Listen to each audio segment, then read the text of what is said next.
أعوذ بالله من شر الشيطان الرجيم. بسم الله الرحمن الرحيم. الحمد لله رب العالمين، والصلاة والسلام على سيدنا ونبينا محمد وأهل بيته الطيبين الطاهرين. صلوا على محمد وآل محمد. اللهم صل على محمد وآل محمد. There was one voice that was not a 10 p.m.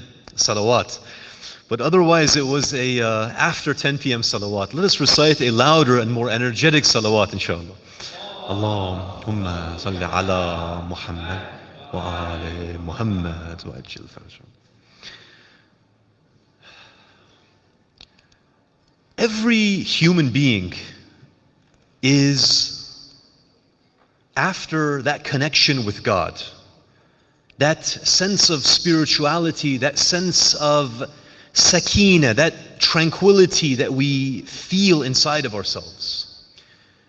Even those that don't believe in God, they say that I am not a religious person. Even those people are still after that connection with God, but they don't realize it. They don't recognize it. And the reason is that all of us, from a fitri perspective, we have been created to seek infinity, to seek eternity, to seek that ultimate source of perfection. The only difference is that the religious people recognize that we have to be seeking God, while others who are maybe non-believers, they seek it in secondary ways, secondary sources. Now, as believers who are seeking that tranquility, that spirituality, that connection, we typically go and we try to connect through things like salah, things like the sawm, the fasting, things like the hajj pilgrimage, the giving of charity, being good towards others. And of course, these are all the foundations of our faith. Allah has given us instructions that if you want a connection, these are the ways in which you can connect with me. You can gain my pleasure, my satisfaction. But alongside these acts of ibadah, the more overt, there are other things that we sometimes miss. And the reason that we miss them is because they seem so ordinary. They don't seem spiritual. One of those things that I wanted to open up tonight is this idea of showing ihsan, showing goodness towards the parents. How many of us have looked as goodness towards parents as a way to connect towards Allah? It's too mundane, it's too ordinary. Of course, everyone says it's a good thing, but how important is it in the spiritual journey that we are on? Is it really that important? What makes it even more ironic is that we live in a time today that this idea of being good towards the parents, it's not really given any importance in our society. Many times you'll see this yourselves, that when children, they turn 18, 19, 20, they separate from the parents, and maybe they'll call their parents once or twice a year, they'll visit, they'll come back home. But in reality, the connection has been severed. It's finished. What we want to do is we want to see, is there a secret that Allah has placed in this issue of our relationship with our parents? And we really want to open this subject up, inshallah, over the following 2 nights. The first question that we ask is that when we look at the verses of the Holy Quran, how does Allah view the relationship that we have with our parents? There's a very pivotal verse in the Quran which says the following: It says, وَقَضَى رَبُّكَ أَلَّا تَعْبُدُ إِلَّا إِيَّاهُ وَبِالْوَالِدَيْنِ إِحْسَانًا. And then Allah, He continues. He says, إِمَّا يَبْلُغَنَّ عِنْدَكَ الْكِبْرِ أَحَدُهُمَا أَوْ كِلَاهُمَا فَلَا تَقُلْ لَهُمَا أُفٍّ وَلَا تَنْهَرْهُمَا وَقُلْ لَهُمَا قَوْلًا كَرِيمًا. Let's really dissect this verse, because there's a lot of things here which are going to shock you. Number one, Allah subhanahu wa ta'ala, He says that your Lord has decreed that you shall not worship anyone except Him. Tawheed. Then He says, and He has enjoined kindness to the parents. Whether one of them or both of them attain old age, do not say to them even a word of contempt. Do not say to them that word uff. Rather, address them in terms of respect and honor. Now, there's a few very strange things with this verse. Number one, Allah is saying that when you speak to the parents, you should not even use the word uff. Do you know what the scholars of the Arabic language say about uff? They say that it is the least way that you can show dislike or distaste towards another human being.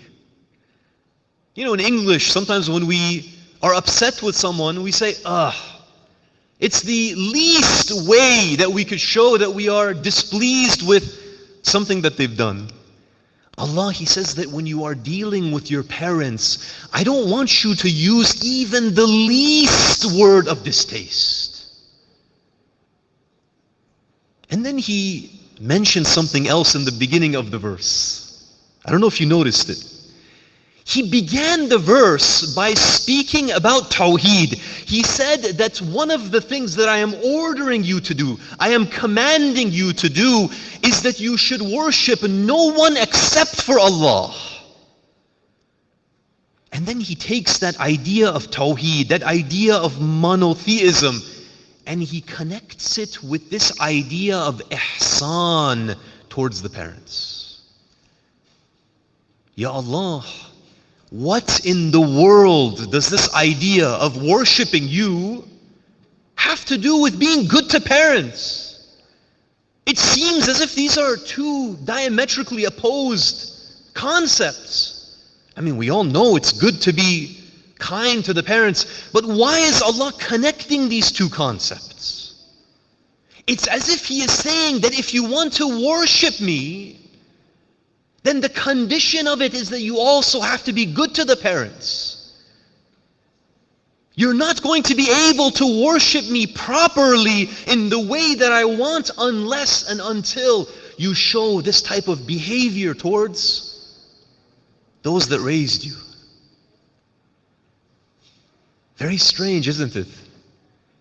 Because we don't see it that way. We see it as if these are two different concepts. I'm worshiping Allah, but sometimes I'm going to get enraged with my parents. I'm going to get angry with them, especially as they begin to get a little bit older.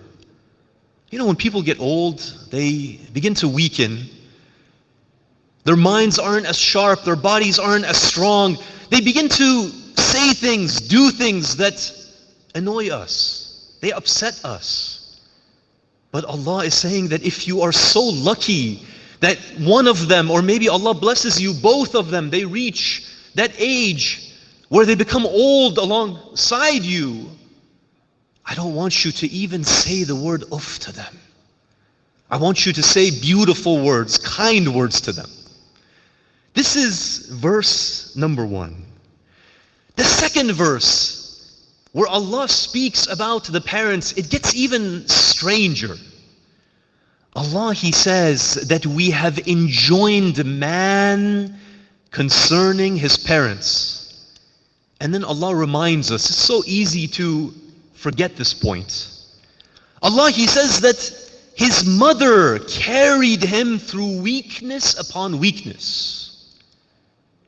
And then He says that she weaned him for 2 years. You know, sometimes we forget how difficult it is for mothers to carry us in their stomachs. I mean, of all the ways that you can carry someone, you can support someone, imagine that you are carrying someone within yourself. The discomfort of that, the pain of that, the child kicking, the morning sickness, the nausea that comes along with it, all of these things that mothers go through. Allah is reminding us about this very important issue. And then He says something where it should shock us. He says, give thanks to me and give thanks to your parents. And then He reminds us again that to me is your return. That's all of us, one day we are going to stand before Allah. We are going to be questioned about all of the things that we did. But within the context of this verse, we are going to be questioned about how we dealt with our parents. Why is it that Allah subhanahu wa ta'ala is again connecting these two issues that don't seem connected? He says that if you want to show thankfulness to me, then you have to. It's a condition that you have to show thankfulness to your parents. And we have this tradition from the Ahlul Bayt, from Imam Rida, where he says that Allah has ordered, He has ordered that He and the mother and the father are to be given thanks. So whoever does not thank his parents, he has in reality not thanked Allah. Why is Allah giving so much attention to this? Why is there so much focus to this issue? And the traditions, they continue. It just, continues down this line where Imam Sadiq alayhi salam, he says, do not say even a word of contempt to your parents, for your Lord has forbidden it. Another person asked Rasulullah, he says that, Ya Rasulullah, what are the rights of my mother and my father? You know what Rasulullah replies with? He says that these two are your paradise and your hell. Isn't that a strange way of responding to this? He doesn't give him that you should behave like this, that the rights of your parents are this. He says that your parents are your paradise and your hellfire in this dunya and the next.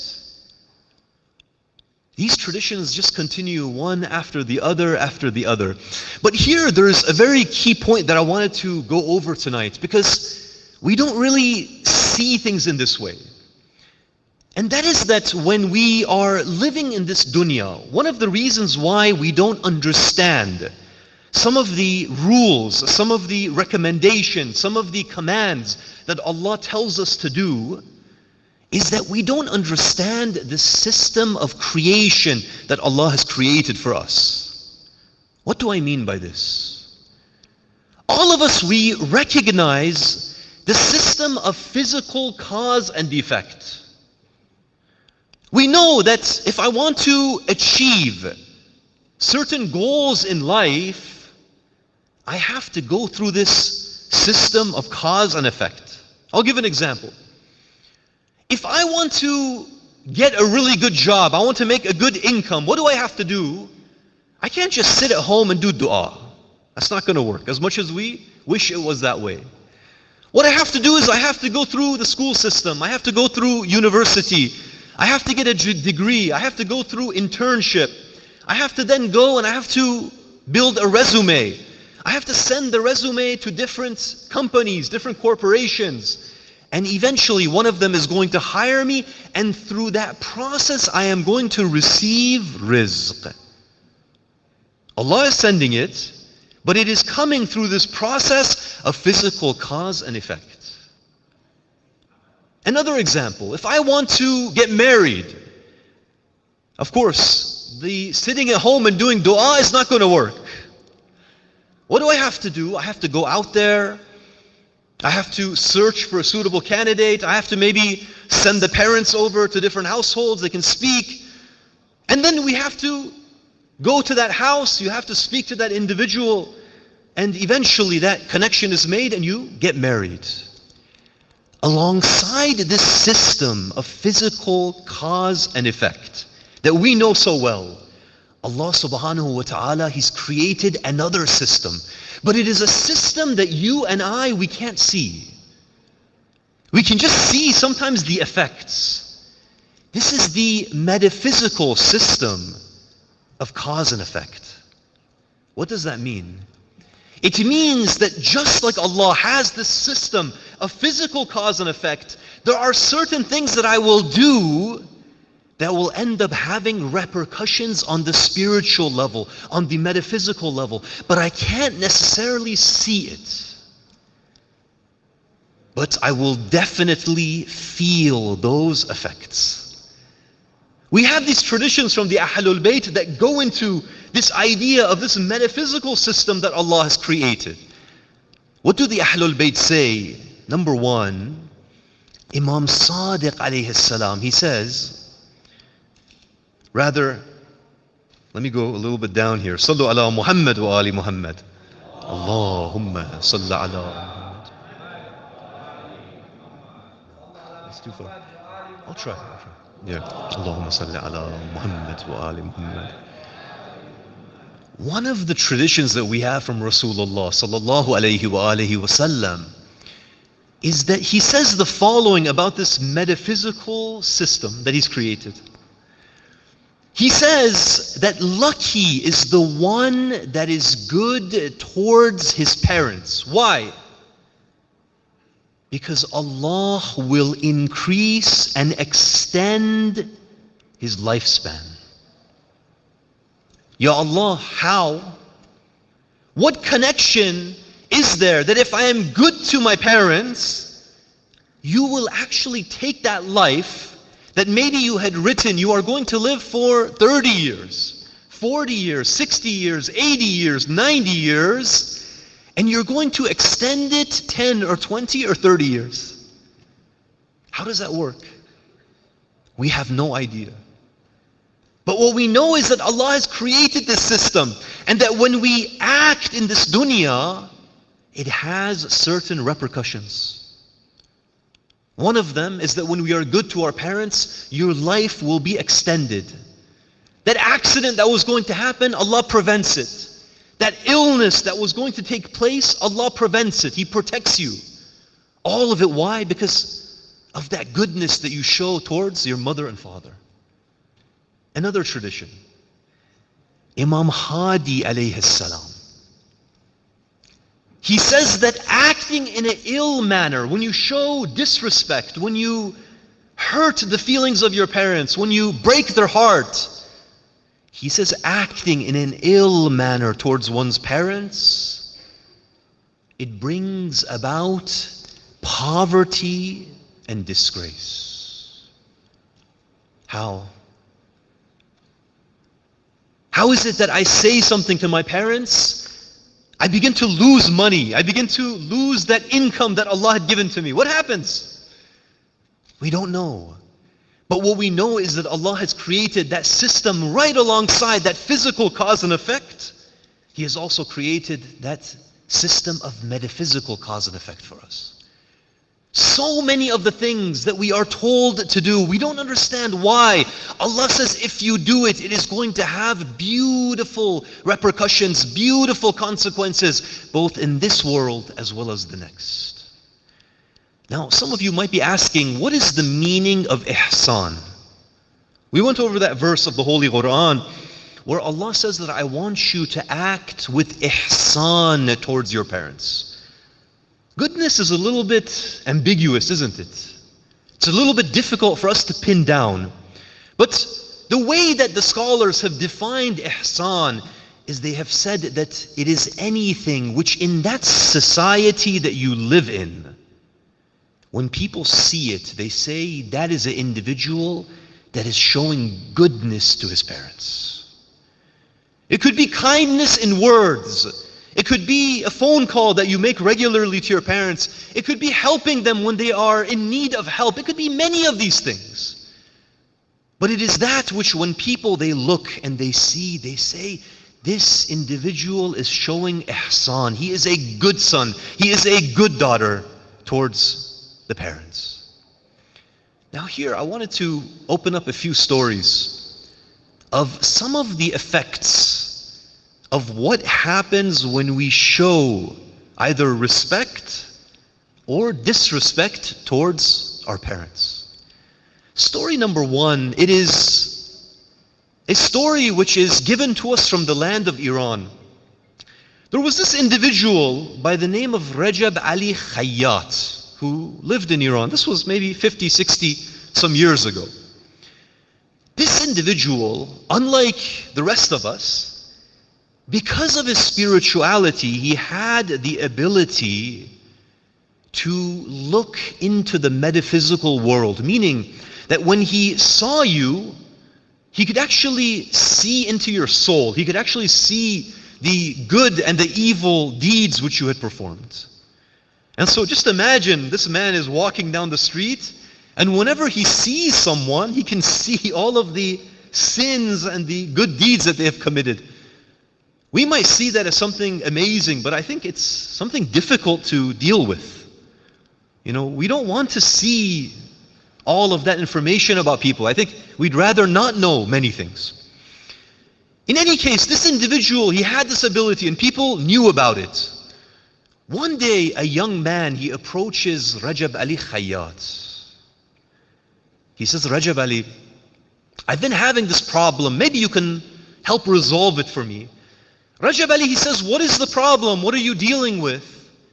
He says that ever since 1 month ago, the business which I had, and it was so successful, everything was going beautifully. Suddenly, everything got overturned. Every business deal that I engage in, it doesn't happen. It fails. Every time I'm about to sell something, the buyer reneges, they back off, and I'm left holding those losses. He says, the losses that I have, they are becoming more and more and more. And you know, in the Middle East and many countries, in Iran at that time, if you had debt, it wasn't like here. Here what happens is that, you know, you file for bankruptcy. You say, I don't have the money, I'm sorry. And your home is protected, your car is protected to a degree. In Iran, what they would do at that time, and maybe even now, I'm not sure, is that they would actually take you to a prison, a special type of prison, which was known as a debtor's prison. So if you owed enough money, you couldn't pay it, the police would come, they would take you, and you would be in this prison until one of your relatives, one of your loved ones, they had mercy on you. He says, I'm about to get hauled away to prison. I don't know what to do. Please help me.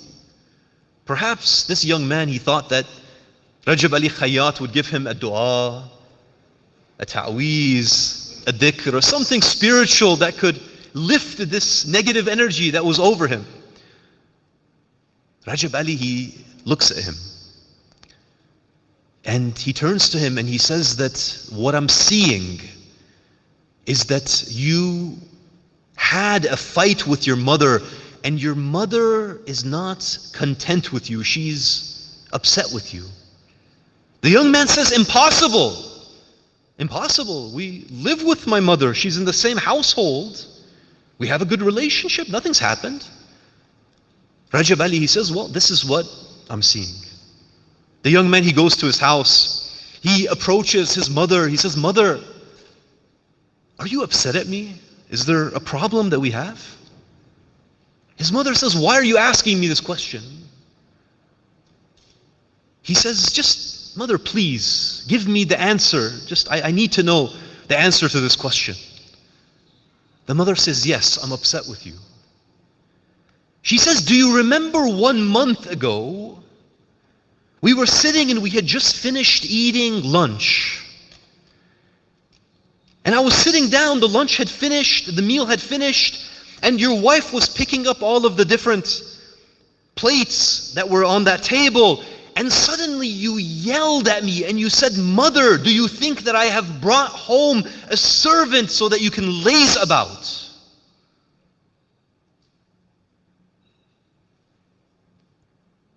Do you remember that?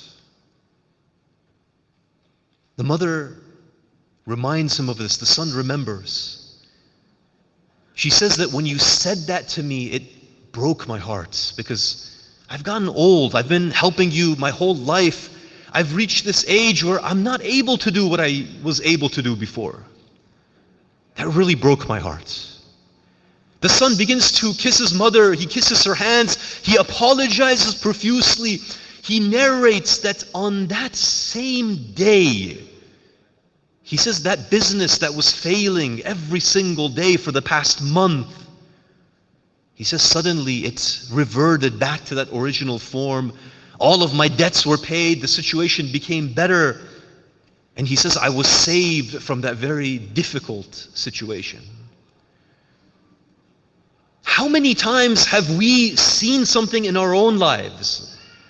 We've been angry with our parents. We've disrespected our parents. And then we go and we're living our lives and then something negative happens, something bad happens. But we don't connect this issue with that issue. We just say, for example, it was bad luck. Someone backed up into my car and I don't know what happened.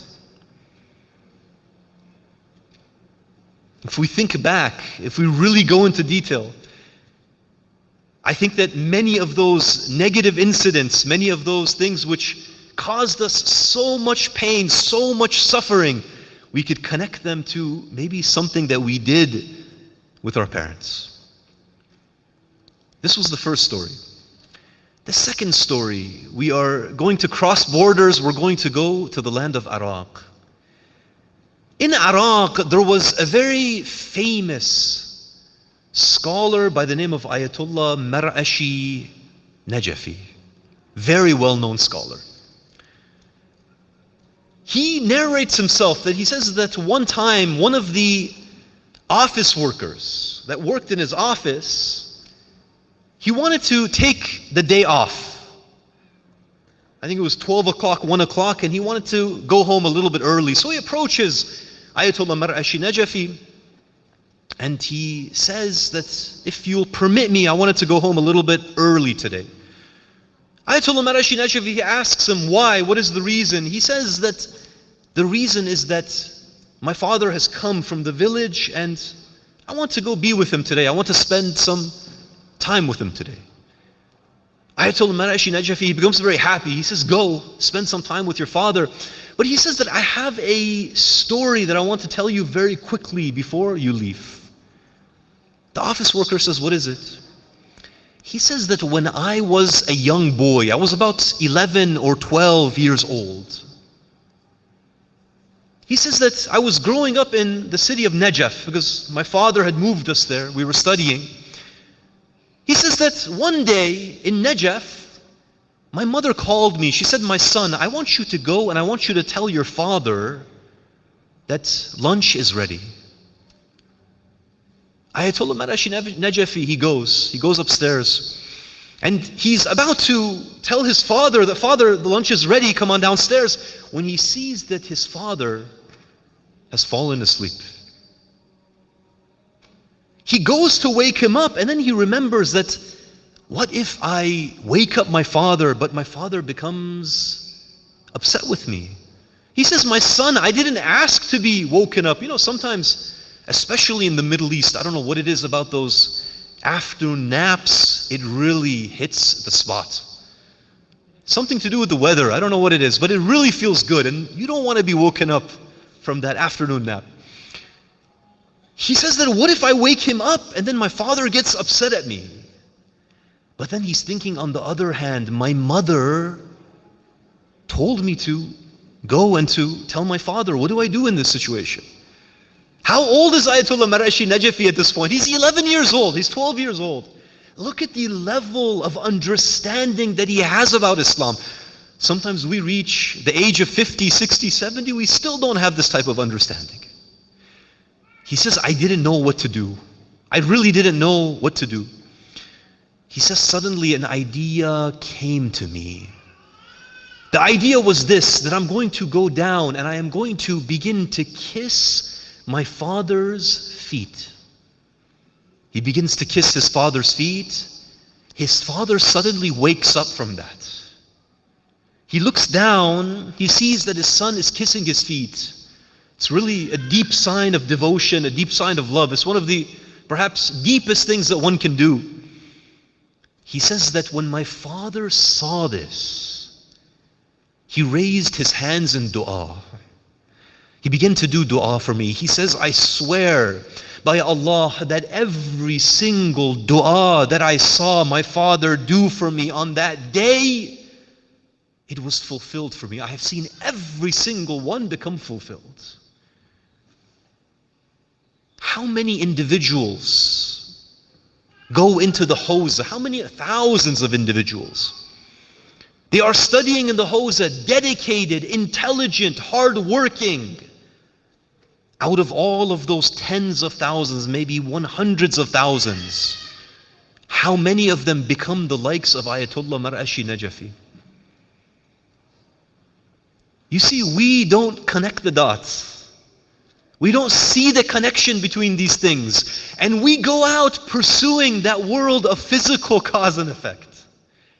We're thinking to ourselves that if I work hard, if I study, if I go to the right schools, and of course all of these, they have a very potent effect. But we say if I do all of these things that I am going to become successful.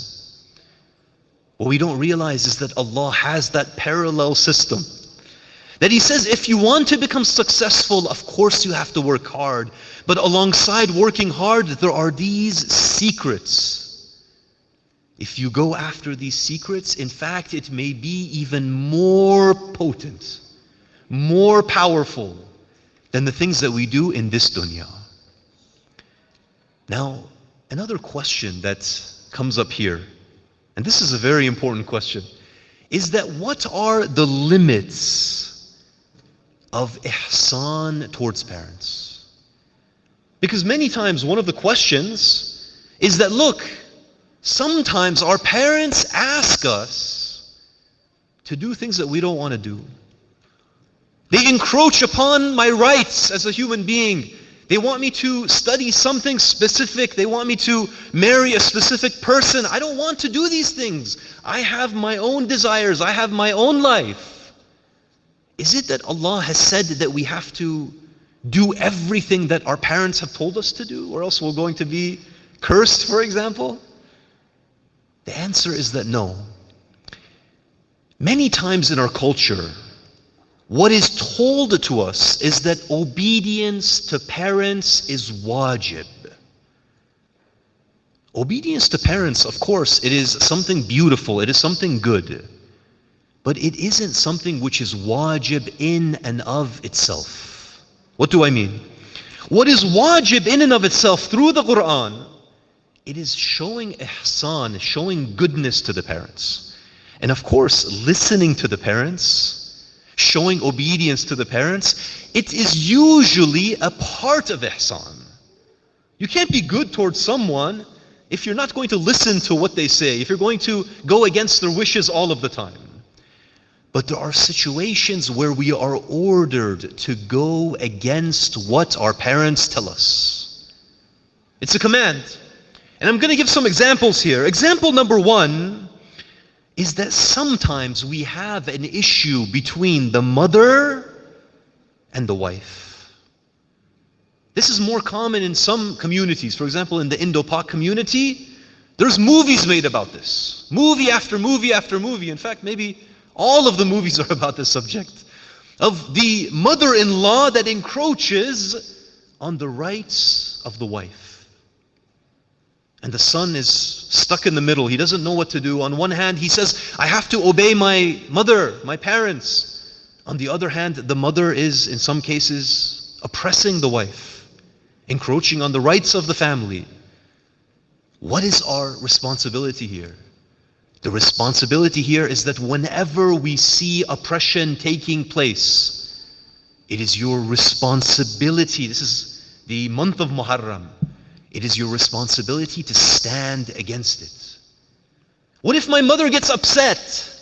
It doesn't matter. What if she says, I am going to disown you? It doesn't matter. We have the duty to stand up against oppression wherever it may be. It doesn't matter whether it is family or or those that are not family. This issue of oppression is one of the most important of issues. Another example. Your parents are pushing you to marry a particular person. You don't want to marry that person. Of course, here it's a good idea to really hear your parents out. They have insight into these issues that we may not have. But you've heard them out, you've consulted, you've thought about it. You just don't like this individual. You can't stand them. What is your responsibility? And your parents are pushing very hard. They're almost commanding you to marry this individual. In a tradition, this same question was asked from Imam Sadiq alayhi salam. Recite salawat. Salli ala Muhammad wa ali Muhammad. Imam Sadiq alayhi salam was asked this question where the man comes and the man says, Ya Imam, I want to marry a woman, but my parents want me to marry someone else. Ya Imam, what should I do? I'm stuck between a rock and a hard place. The Imam, he says something very pivotal. He says, marry the one that you desire and leave the one that your parents desire. Why? Because at the end of the day, you are the one that has to marry her. If you can't stand her already, for whatever reason it may be akhlaqi issues, it may be other issues. If you can't stand this person right now, what do you think is going to happen in 5 years, 10 years? It's going to get worse. What if the parents are pushing, no, you have to do this. If you want to please me, you have to do this. Here we are asked that we are able to push against this. We don't have to obey here. One of the important things though, and I'm going to end it here, is that regardless of what the parents do, regardless of whether they are rude, whether they rage, whether they are ill-mannered towards us, whatever it may be, they may be having a horrible day, they unload on us. One of the things which Allah asks us to do, and this is one of the hardest of things, is that we are asked to always maintain that ihsan, that goodness towards the parents. If they show rudeness to you, you should show kindness to them. You might ask, but that's not fair. Why is it that I am required to do this? Well, they're required to do that as well. But you are asked to take that higher road whenever this situation happens. Inshallah, Allah subhanahu wa ta'ala will give us the tawfiq, the ability to really recognize some of these doors that He has opened to become closer to Him. Just because that door is within our own homes, it's very close to us, we shouldn't neglect that door. We should understand just how valuable it is and how much of a blessing Allah subhanahu wa ta'ala has given to us. Sallu ala Muhammad wa ali Muhammad.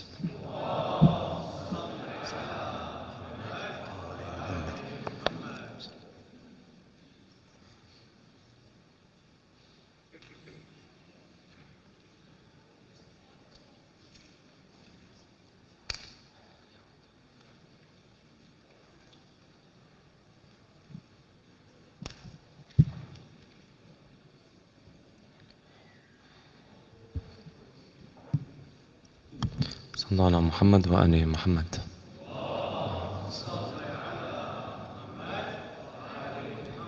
ثانية على حب الزهراء صلوا على محمد وآل محمد.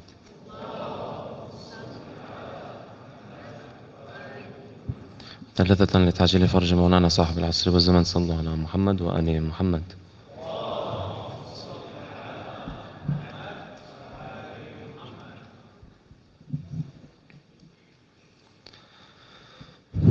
Brothers and sisters, assalamu alaikum wa rahmatullah.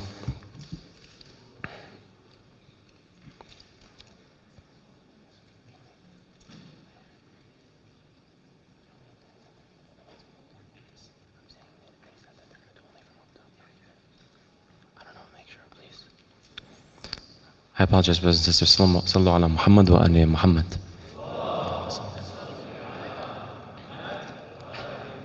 Inshallah, a quick reminder before we enter into the majlis of Abu Abdullah al-Hussein alayhi salam. As we've been doing every single night, inshallah, we enter into these majalis, shedding tears, inshallah. We hope that when we shed tears for Imam al-Hussein alayhi salam, we want these tears to reflect on our actions in our day-to-day lives, inshallah. If we have any shortcomings anywhere, inshallah, this can help us push to better improve our actions. This is going for first and foremost to myself. And they say that tears are a special opportunity in these nights. We're already on the night of Abu Fadl al-Abbas alayhi salam, night 7, night of the 7th. So it's going by very quickly. This divine opportunity is passing by very quickly. And inshallah, we're able to benefit from the last few nights before the maqtal of Abu Abdullah al-Hussein alayhi salam. The ulama tell us if you're unable to shed tears, even putting your head down in grief, inshallah, you get the same reward as if you were shedding tears. And another option that's given, or advice that's given, is that maybe trying to do istighfar before you begin the majalis of Abu Abdullah al-Hussein alayhi salam, so that this may soften the heart and it be an enabling for us to shed more tears, inshallah, for the majalis. Sallallahu ala Muhammad wa ali Muhammad.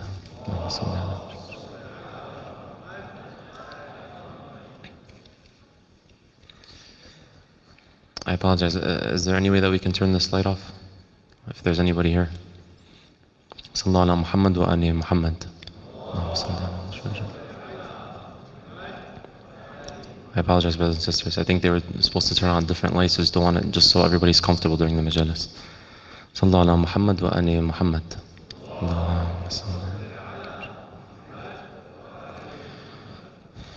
أعوذ بالله من الشيطان الرجيم. بسم الله الرحمن الرحيم. اللهم صل على محمد وآل محمد.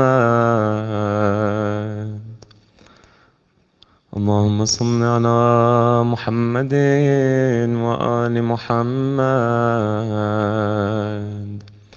صلى الله عليك يا رسول الله. صلى الله عليك يا أبا عبد الله. صلى الله عليكم يا أهل بيت النبوة وموضع الرسالة ومختلف الملائكة. May Allah's peace and blessings be upon you, our beloved Holy Prophet, and the Ahlul Bayt. It was in your homes that Allah blessed us with guidance and revelation. And upon you descend the angels day in and day out. Everybody together, Ya Habibi, Ya Hussein, Nur Aini, Ya Hussein, Ya Habibi, Ya Hussein, Nur Aini, Ya Hussein. Our beloved Hussein, light of our eyes, Hussein. Ya Rahmatullah al-Wasi'ah, Hussein. O vast mercy of Allah, Hussein. May Allah's peace and blessings be upon you, our beloved Imam al-Hussein, our beloved oppressed Imam. The Imam was slaughtered by the shores of the Euphrates, while his mouth was dry of thirst. Tonight, dear brothers and sisters, is the night dedicated to the flag bearer of Abu Abdullah. Tonight is dedicated to the night of the brother of Abu Abdullah, Abul Fadl al-Abbas. A blessed poet brings the scene of Karbala and the story of the thirsty children to life. For he who doesn't know, then let him listen, for this tale is wielded in emotion. Toward the tribe of Hashim he was the moon. How can the moon be dragged to an early tomb? This is the tale of who held the banner He who was to these women a mountain shield. If hurt wanted them, then it must break the shield. From him the enemy fled in ignorance. Has the Abbas or has Ali arisen? With their blood on his palms he reached the river and brought forth toward his lips the sweet water. And with that lit within him as a fire, when Hussein's thirsty children he remembers. Assalamu alayka ya Abul Fadl al-Abbas. Brothers and sisters, imagine the heat on the plains of Karbala. Those who have been to Iraq know how hot the scorching sun is. The women and the children in the tents of Abu Abdullah are suffering from thirst. The camp of Umar ibn Sa'd did not allow them a single drop of water. We recite in the ziyarah of Abu Fadl al-Abbas, Assalamu alayka ayyuha al-abdu الصالح المطيع لله ولرسوله ولأمير المؤمنين والحسن والحسين. Peace be upon you, O righteous servant of Allah, and the obedient one to Allah, to His Messenger, to Amir al-Mu'mineen, to Imam al-Hasan and Hussein. Peace be upon them. Al-Abbas had a special place in the hearts of Imam Ali, the heart of Abu Abdullah, and the heart of Zainab alayhi salam, and in the afterlife a special place that every martyr wishes to attain. Imam Zain al-Abidin once said, may Allah have mercy on my uncle Abbas. He was full of insight and firm in belief. He fought, was tested with a great tribulation, and sacrificed his life for Abu Abdullah until his arms were cut off. And my uncle Abbas has set a rank on the day of judgment that all the martyrs will wish to have attained. And how else would it be when he was asked by al-Banin to be the protector of Sayyida Zainab alayhi salam? When Amir al-Mu'mineen was on his deathbed, he began to issue his wills. He gave his wills to Imam al-Hasan, his wills to Imam al-Hussein. He called upon al-Abbas, my son, come here. He says, my daughter Zainab, come here. He put the right hand of Sayyida Zainab in the right hand of Abu Fadl al-Abbas. He looked at Abbas and said, my son Abbas, this is my wadi'ah, which means this is the person I'm entrusting you with, Abbas. As if Imam Ali was telling him to take care of her when the 10th of Muharram comes. خل عينك على زينب لو نزلت تفوف حسين أمانة يا ابني يا عباس خليها بشوفون العين. Keep your eye on her, Ya Abu Fadl al-Abbas. Ya Amir al-Mu'mineen, if only you saw how he upheld your will, to see what Al-Abbas did for your Zainab on the day of Ashura. The children on the lands of Karbala were yelling for thirst, yelling for water. Abu Fadl al-Abbas couldn't handle it anymore. The companions were all martyred, the brothers all martyred, the children martyred. Hussein was becoming alone, no supporters and no soldiers. Abu Fadl al-Abbas came to Abu Abdullah and asked for permission to battle. Abu Abdullah denied the request in the beginning, saying if the flag bearer is gone, then everything is gone, Ya Abbas. Abu al-Fadl al-Abbas continued to insist, and then Imam told him, I give you permission, but if going into battle is inevitable, then ask for some water for these children or go seek the water for the children. Abu al-Fadl al-Abbas mounted his horse. He took the water skin and moved towards the Euphrates River on the battlefield. The enemies near the river and all around surrounded Abu Fadl al-Abbas. The son of Amir al-Mu'mineen enters into the battlefield. The enemies begin to shoot arrows at him and attack Abu Fadl al-Abbas. He battled them and killed a massive amount of the enemies. This is the son of Haydar al-Karrar, the greatest warrior. The enemies were shocked as if Imam Ali had been returning to the battlefield. Abbas separated them from the river. He reached the water and came down from the horse. We have a narration from Imam Ali to Abu Fadl al-Abbas, as before Imam Ali was passing away from this world, what were some of his father's last words to him as he was lying on his deathbed?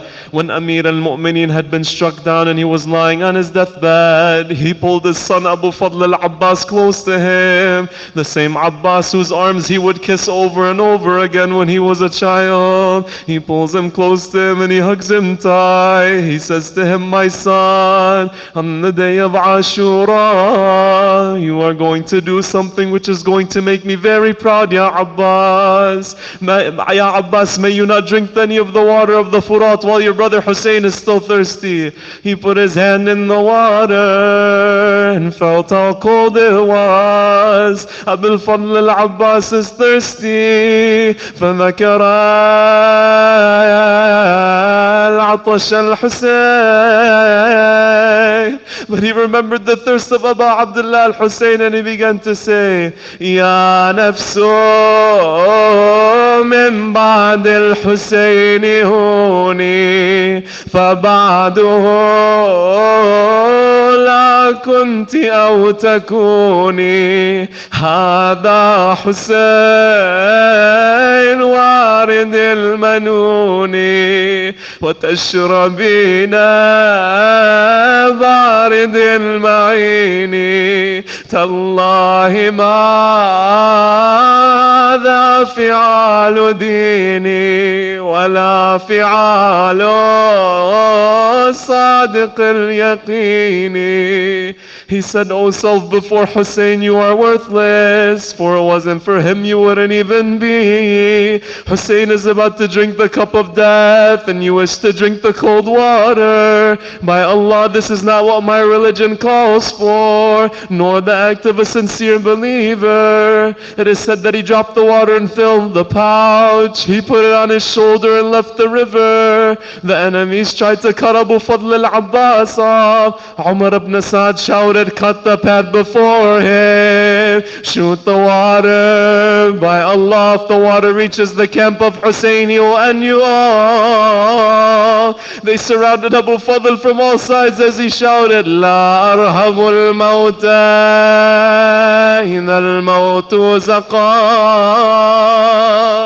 حتى أواري في المصالة لقاء نفسي لسبط المصطفى الطهري وقا إني أنا العباس أغدو بالسقا ولا أخاف الشر يوم الملتقى. I fear death of no kind, were death to fall upon me, Abu Fadl al-Abbas is saying, until I'm shown my eternal abode where I'll be ransomed to the grandson of the Prophet. I am Abbas, the thirst quencher as decreed, and I fear no evil, not when death meets me. This is Qamar Bani Hashim, brothers and sisters. Abu Fadl al-Abbas fights the enemies from the left and from the right. The tragedy of Abu Fadl al-Abbas begins here, brothers and sisters. Ajarakumullah. It is said that he was soon ambushed by a couple of enemies behind the palm trees. While Abu Fadl al-Abbas was fighting on the horse, one of the cursed enemies ran up and struck him on his right hand and cut it off.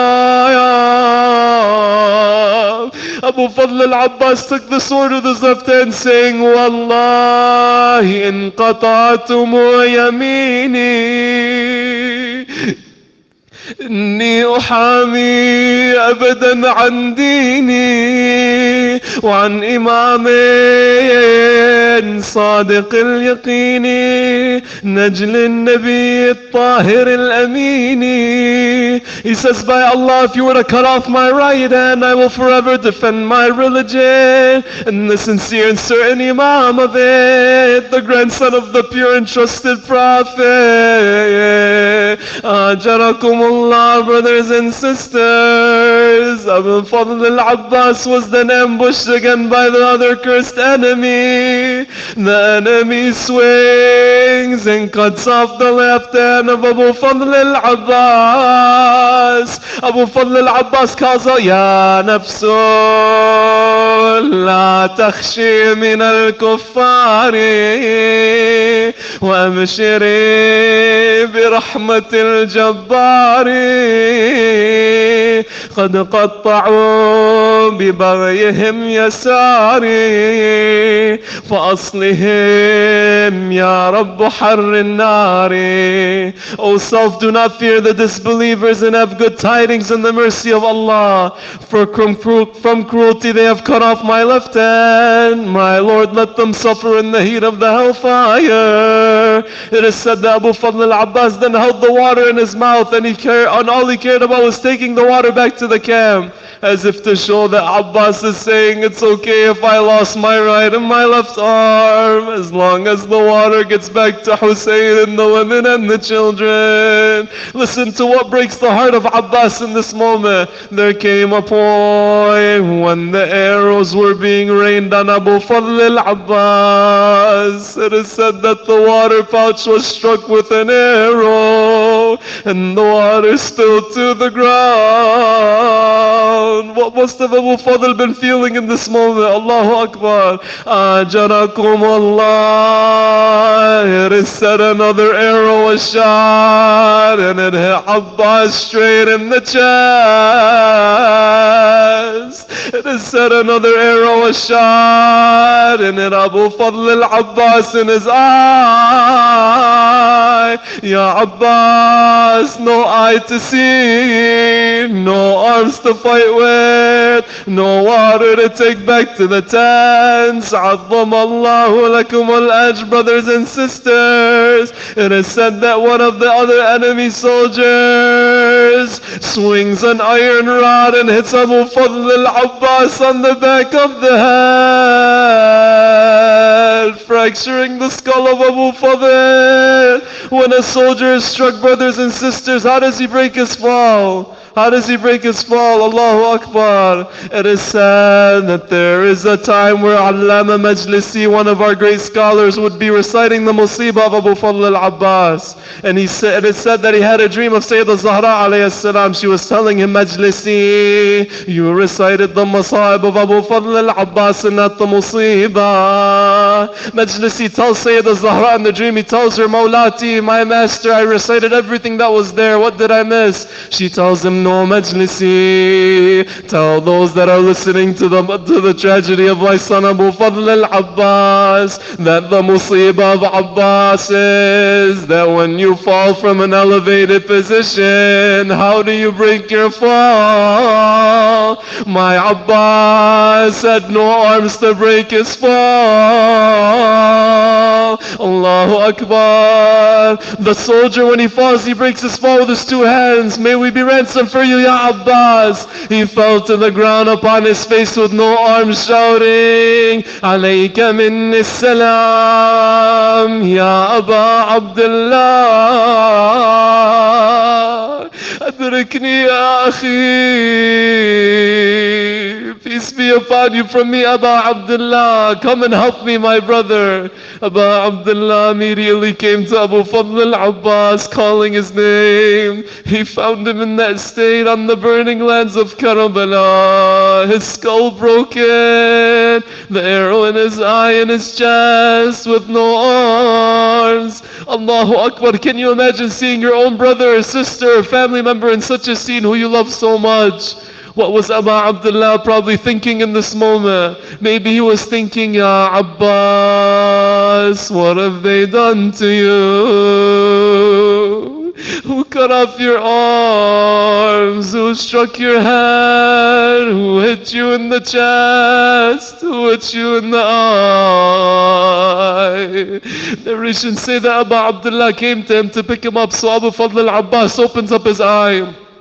He asks the Imam, where are you taking me? The Imam then said, back to the tents, Ya Abbas. Abu Fadl al-Abbas replied, I swear to you upon my grandfather Rasulullah that you not pick me up and keep me where I am, Ya Abu Abdullah. It is said that Abu Abdullah puts him back down, sits near Abu Fadl al-Abbas on the ground. He places the head of Abu Fadl al-Abbas in his lap. Abbas moves his head from his lap and put it back to the ground. The Imam returned it back to his lap again. Abu al-Fadl al-Abbas again did it on the ground. He does it a third time, and then Abu Abdullah asks him, why is it that when I put your head in my lap, you keep moving it to the ground? Abu Abdullah also asks Abbas, why do you want to stay here and not come back to the tent, Ya Abbas? Abu al-Fadl al-Abbas explains, saying, Akhi, my brother, I promised Sukaina the water.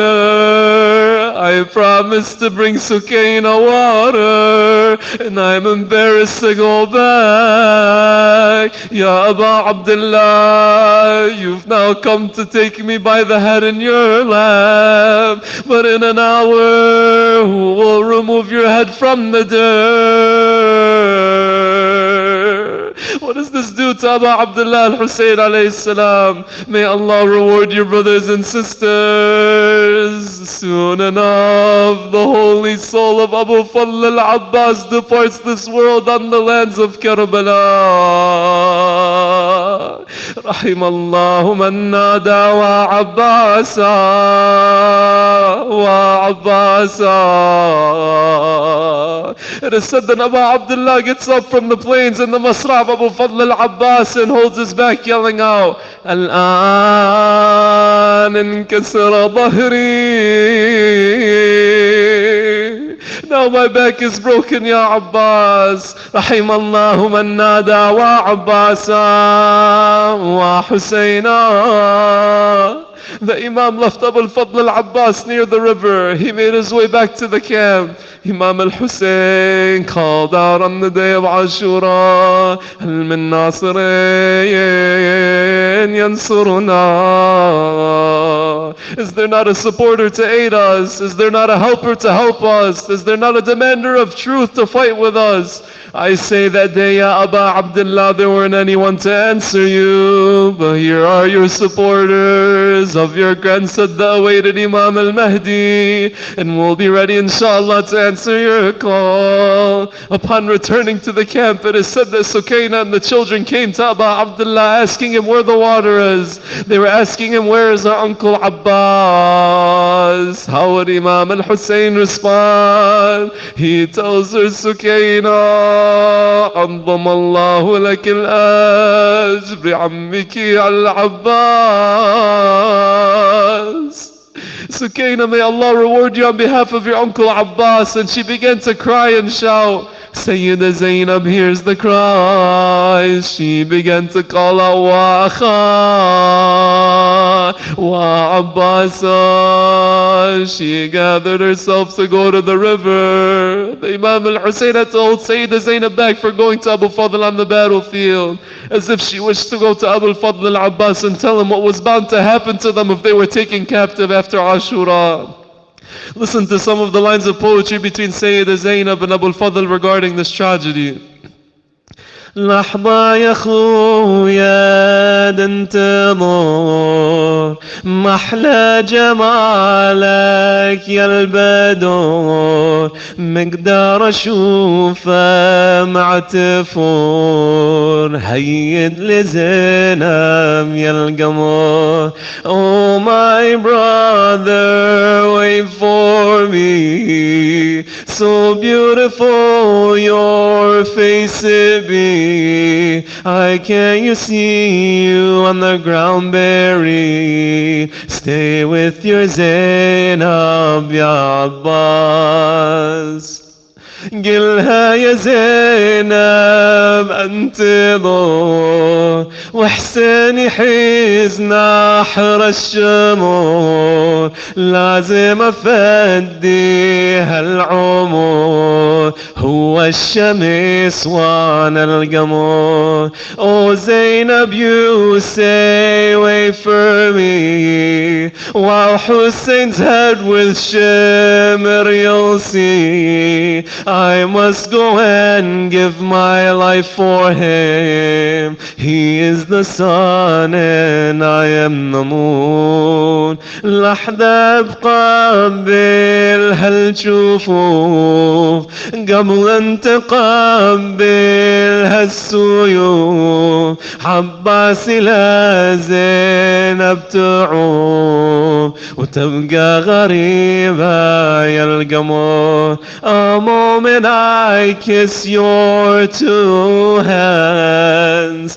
before they're buried in the sands. Abbas, your Zainab left these lands. You leave her estranged, Ya Abbas. What are the final requests of Sayyida Zainab?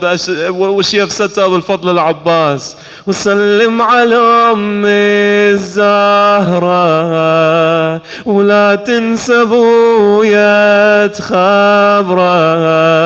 بنتك بقت بسطرة لمن مضى وراح القمر.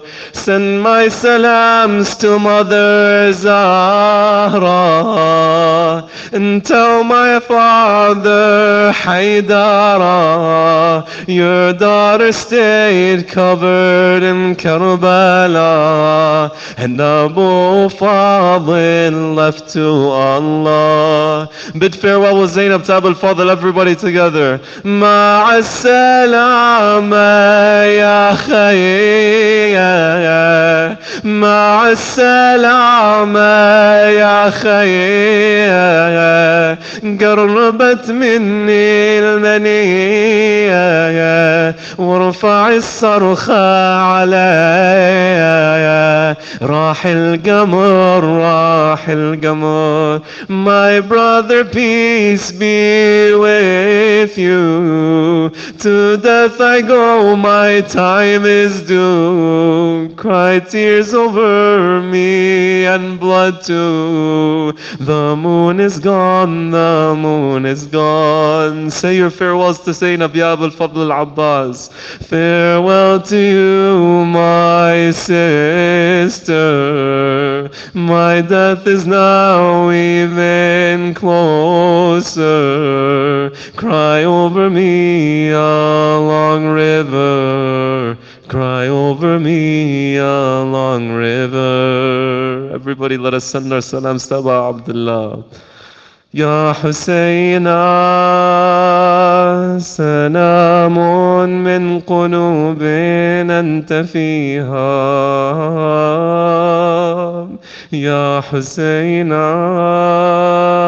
لك الأرواح طرا نفتديها. Ya Husseina, peace be upon you from all the hearts you are in.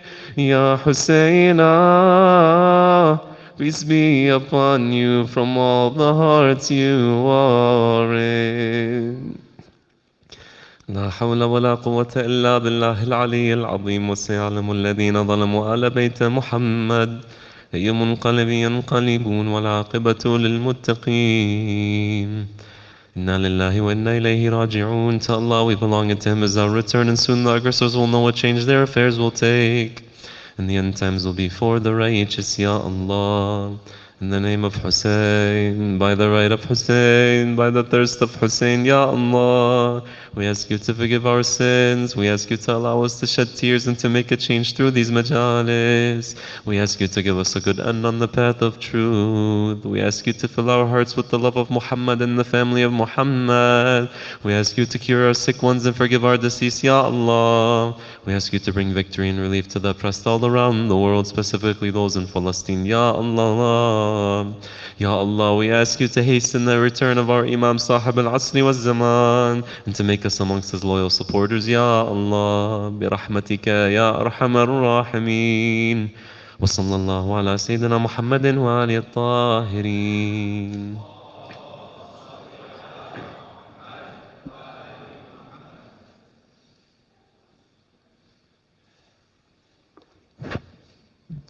Inshallah, if the brothers can prepare for Latmiyyah.